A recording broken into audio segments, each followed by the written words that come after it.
Você entrou para o mercado de criptomoedas e agora precisa acompanhar qual é a tendência dessa bodega. Será que sobe? Será que cai? Agora nós temos análises diárias no nosso canal com o Trader Tainan. Acompanhe a análise de hoje.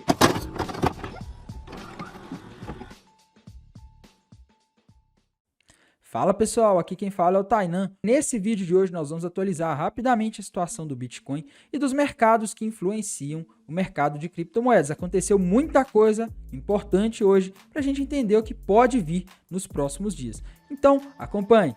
Antes de começar, eu peço encarecidamente que você deixe o like aí embaixo. É assim que o YouTube reconhece que esse conteúdo é bom e que você quer que esse canal continue trazendo mais conteúdos como esse. Não se esqueça de se inscrever no canal e ativar o sininho para receber as notificações dos vídeos e análises que eu posto aqui diariamente. Bem pessoal, então vamos aí falar da situação do nosso queridinho Bitcoin, mercado de criptomoedas. O que está acontecendo hoje, pessoal? Bem, o nosso queridinho Bitcoin está aí na região dos 20.500 dólares, a região que ele já está aí desde o dia 15 de junho de 2022, então o Bitcoin já está há um mês praticamente andando de lado nessa região, sem fazer grandes movimentações.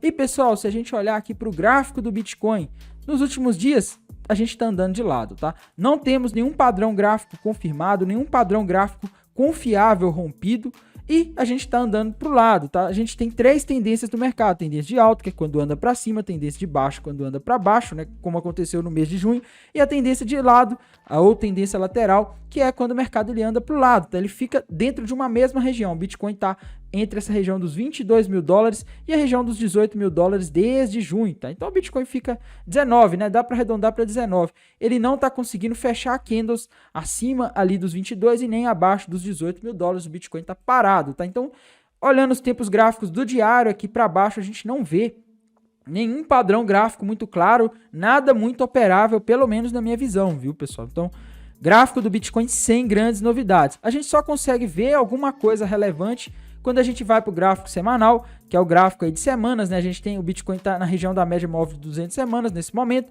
E também, se a gente colocar aqui no gráfico mensal, a gente vê que o Bitcoin nesse momento está exatamente em cima da região que foi topo em 2017.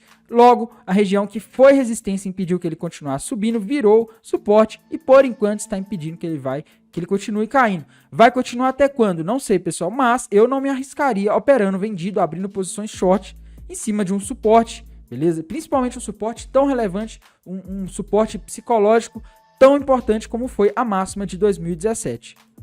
Bem, pessoal, vamos contextualizar o que aconteceu hoje, né? Bem, muitas pessoas estão se perguntando: Tainan, os dados da economia dos Estados Unidos estão vindo péssimos, mas por que hoje o Bitcoin subiu aí 1,37, quase bateu 21 mil dólares hoje? Ontem ele chegou a subir 5% aproximadamente. Tainan, o que está acontecendo? E, pessoal, Bitcoin está hoje acompanhando bolsas americanas, tá? Porque o SP500, o índice das 500 maiores empresas listadas em bolsas, apesar de tudo, apesar de hoje não ter sido um dia muito legal, a gente ter tido algumas informações aí um pouco assustadoras para os mercados, que eu já vou comentar daqui a pouco, o SP500 também subiu, tá? Então hoje foi um dia, pessoal, que começou sendo um dia tenso, começou com o SP500, tudo caindo, até o Bitcoin mesmo, hoje de manhã ele chegou a tocar a região dos 19.600 mil dólares, 19.600 dólares, tá? Mas ele voltou, tudo voltou. O que aconteceu, Tainan? Por que tudo subiu? Bem, pessoal, como eu já havia avisado ontem, no vídeo de ontem, sempre aviso aqui, hoje às 9h30 da manhã, a gente teria divulgação do IPP, Índice de Preço ao Produtor Mensal, lá nos Estados Unidos, relativo ao mês de junho, e os pedidos iniciais por seguro-desemprego. E veio uma catástrofe, né, pessoal? IPP era esperado 0,8%, tá? 0,8%, veio 1,1%, ou seja, muito acima do que era esperado. Isso é assustador, pessoal. O que aconteceu ontem? A gente teve o CPI dos Estados Unidos, que veio acima do esperado em um mês, onde as commodities caíram, pessoal. Isso mostra que a inflação lá nos Estados Unidos, na economia americana, ela está se espalhando, tá? Ela não é só uma inflação que está acontecendo porque o preço da energia, porque o preço do alimento subiu. Ela está virando uma inflação de serviço. E aí, para piorar, como se não bastasse, hoje vem esse PPI, Índice de Preço ao Produtor, também surpreendendo mais ainda do que o CPI de ontem. Veio muito acima do esperado, pessoal. Tainan, qual que é a consequência disso? Se a inflação está se espalhando, o Banco Central, né, a função de um Banco Central, pessoal, é manter a estabilidade monetária. Se a inflação de um país que normalmente tem uma inflação ali na casa de 1, 2%, está em quase 10% ao ano, isso é estabilidade monetária? Não. A inflação está descontrolada nos Estados Unidos. A inflação não pode ficar se descontrolando, ela não pode ficar subindo dessa forma, porque ela pode começar a corroer o poder de compra das pessoas.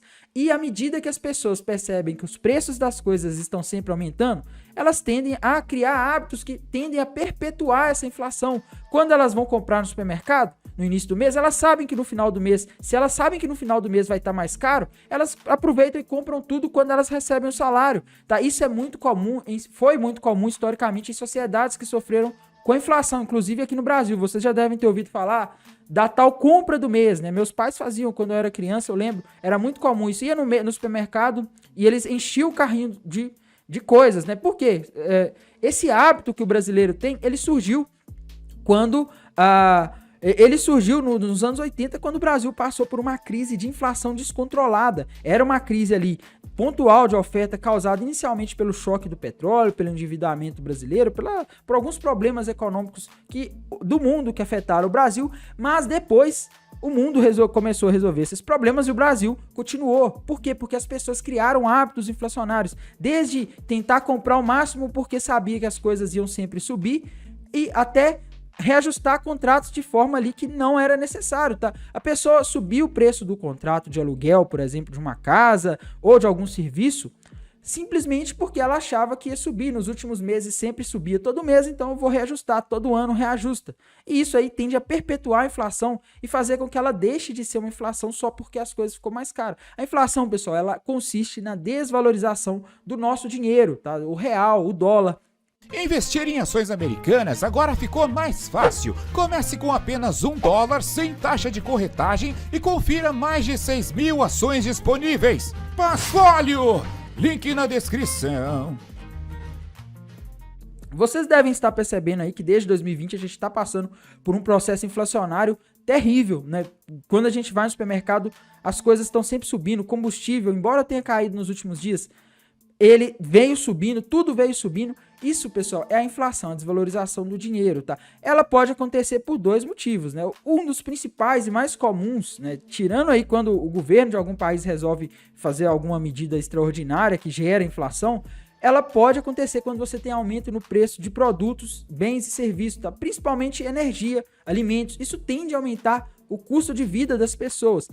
No início, a inflação que a gente estava vendo era muito ligada a isso, só que agora ela já está virando, pelo menos lá nos Estados Unidos, uma inflação de serviço. Na Europa, que está sofrendo problemas aí relacionados ao setor energético, ela ainda é uma inflação que está muito ligada à energia, mas lá nos Estados Unidos a economia está tão aquecida, as pessoas estão consumindo tanto nos últimos anos, desde que o Banco Central dos Estados Unidos e o governo norte-americano lançaram uma série de estímulos econômicos, tanto estímulos fiscais quanto estímulos monetários, que fizeram com que a taxa de desemprego caísse muito, as pessoas tivessem dinheiro para comprar, começassem a consumir e a economia se aquecesse muito.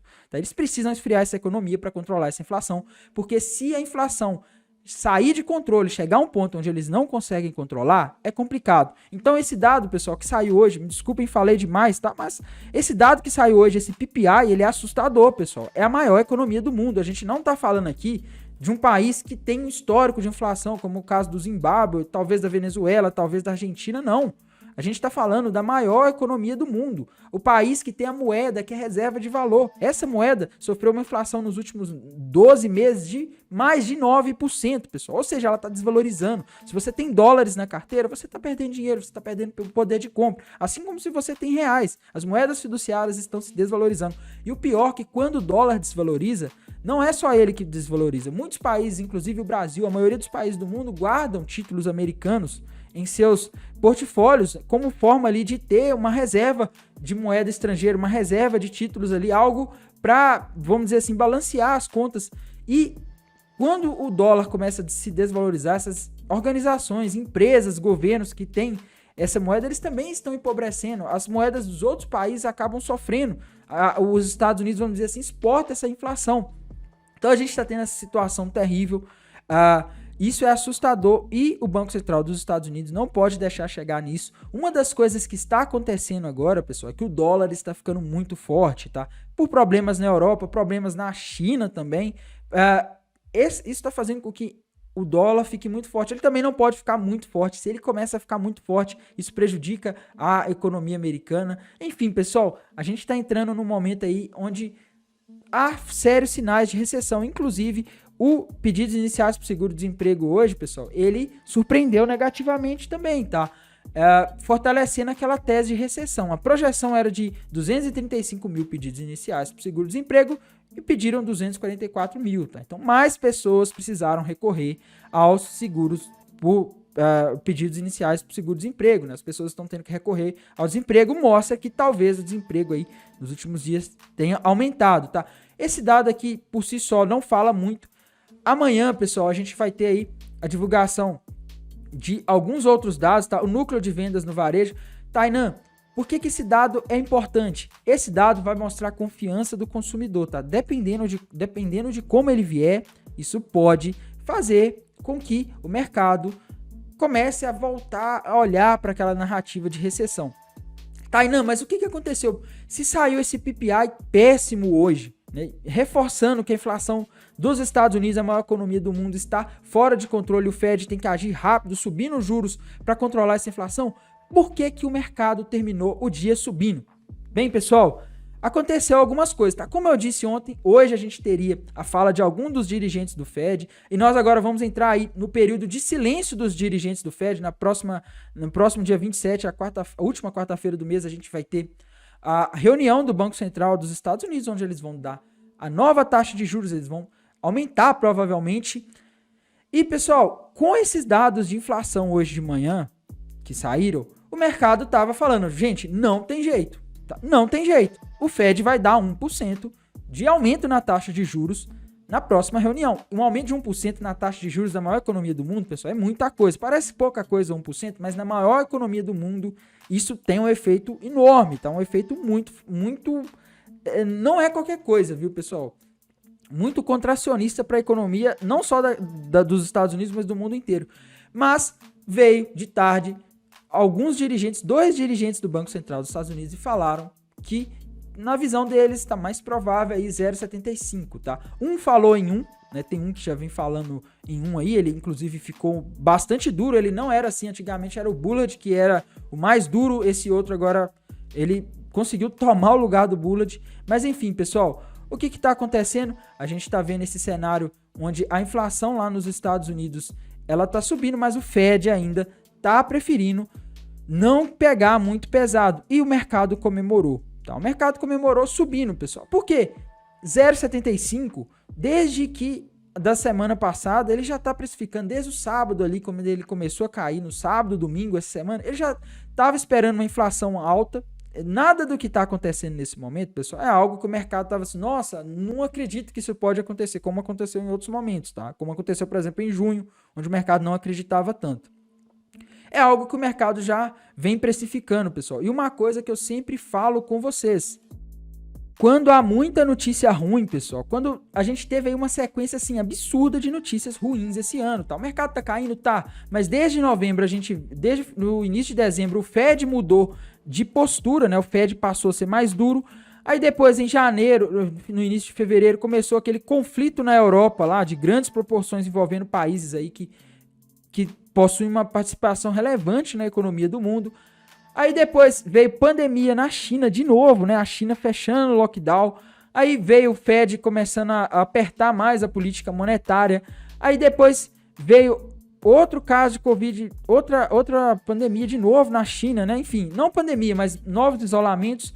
E agora, Fed apertou de novo em junho, tá? Então, assim, pessoal, a sequência de notícias ruins é impressionante, tá? O que acontece, pelo menos na minha visão, é quem queria jogar a toalha, quem estava com medo, ou pelo menos a maioria das pessoas que queriam jogar a toalha, jogaram a toalha, elas saíram fora. Elas viram que a situação aqui é complicada.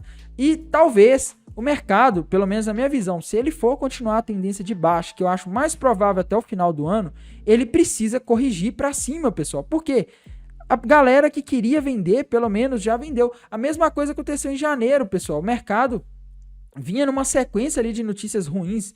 Até o momento era só o Fed, né? E o mercado precisou corrigir um pouco. O Bitcoin chegou na região dos 32, ele precisou voltar ali na região dos 48 para pegar um impulso novamente para cair, tá? E na minha visão acontece algo parecido. Não tô dizendo que vai acontecer o mesmo, tá? Que vai voltar para 48, muito menos, tá? Não acho muito fácil ele voltar para 48, mas eu acredito ainda, pessoal, que o Bitcoin precisa dar uma subida, precisa dar uma respirada, se ele quiser, né? É até engraçado falar isso, mas para ele poder pegar impulso, tá? Porque nesse momento parece que se esgotou a força vendedora, tá? A gente tem aqui um claro sinal de que as notícias ruins, elas já não estão gerando efeito, tá? Essa semana mesmo a gente teve aí, o mercado chegou a precificar quase 1%, o mercado se assustou com os dados de inflação e o Bitcoin caiu da região ali dos 22 para a região dos 19, que é uma região que ele já está aí há quase um mês, tá? Então não mudou muita coisa, as notícias ruins não estão tendo muito efeito.